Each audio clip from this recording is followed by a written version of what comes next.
നമസ്കാരം കൂട്ടുകാരെ, ഞാൻ ആദ്യമായിട്ട് ഒരു വീഡിയോയ്ക്ക് വോയിസ് ഓവർ കൊടുക്കുന്നത് കേട്ടോ. അതിൻ്റെതായ തെറ്റുകുറ്റങ്ങളുണ്ട്, നിങ്ങൾ ക്ഷമിക്കുകയും വേണം, എന്നെ സപ്പോർട്ടും കൂടി ചെയ്യണം കേട്ടോ. ആദ്യമായിട്ടൊരു കോളിഫ്ലവർ ഫ്രൈ ഉണ്ടാക്കാമെന്നാണ് വിചാരിക്കുന്നത് കേട്ടോ. അതിനായി കുറച്ച് വെള്ളം ചൂടാക്കാൻ വെക്കുക.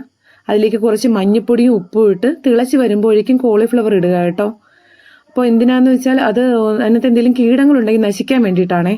അത് കഴുകി വൃത്തിയാക്കിയ ശേഷം കുറച്ച് മഞ്ഞൾപ്പൊടി, മുളക് പൊടി, കോൺഫ്ലവർ, കുറച്ച് അരിപ്പൊടി, കുറച്ച് കുരുമുളക്, ഗരം മസാല, മല്ലിപ്പൊടി, ഉപ്പ് എന്നിവ ചേർത്ത് നന്നായി മിക്സ് ചെയ്യുക കേട്ടോ. കുറച്ച് ലേശം വെള്ളം കൂടി വേണമെങ്കിൽ ആഡ് ചെയ്യാം കേട്ടോ. ഞാൻ എയർ ഫ്രയറിൽ ഒന്ന് ഫ്രൈ ചെയ്യാമെന്ന് വിചാരിച്ചു. ഇതുവരെ കോളിഫ്ലവർ അതിനകത്ത് ഫ്രൈ ചെയ്തിട്ടില്ല. ടൈം ഒരു 15 മിനിറ്റ് സെറ്റ് ചെയ്ത് വെച്ചു കേട്ടോ. പിന്നെ കുറച്ചെടുത്ത് എണ്ണയിൽ വറുക്കാമെന്ന് വിചാരിച്ചു. എണ്ണ ചൂടായി വരുമ്പോഴേക്കും കോളിഫ്ലവർ ഇടുക കേട്ടോ. അത് മൂത്ത് വരുമ്പോഴത്തേക്കും ഒന്ന് ചെറുതായി മൂത്ത് വരുമ്പോഴേക്കും കുറച്ച് കറിവേപ്പില ഇടുക. കറിവേപ്പില ഇടുന്നതെന്ന് വെച്ചാൽ ഒരു ഫ്ലേവറിന് വേണ്ടിയിട്ടാണേ. അപ്പോൾ നല്ലോണം മൂത്ത് വരുമ്പോഴത്തേക്കും നമുക്കറിയാമല്ലോ അത് മൂത്ത് വരുന്നൊരു പരുവം. അപ്പോഴത്തേക്കും കോരി മാറ്റുക.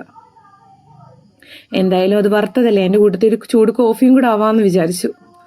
പക്ഷേ എനിക്ക് എയർ ഫ്രയറിൽ ഹെൽത്ത് ബേസ് നോക്കുമ്പോൾ എയർ ഫ്രയറിൽ വറുത്തതായിരിക്കാം നല്ലത്.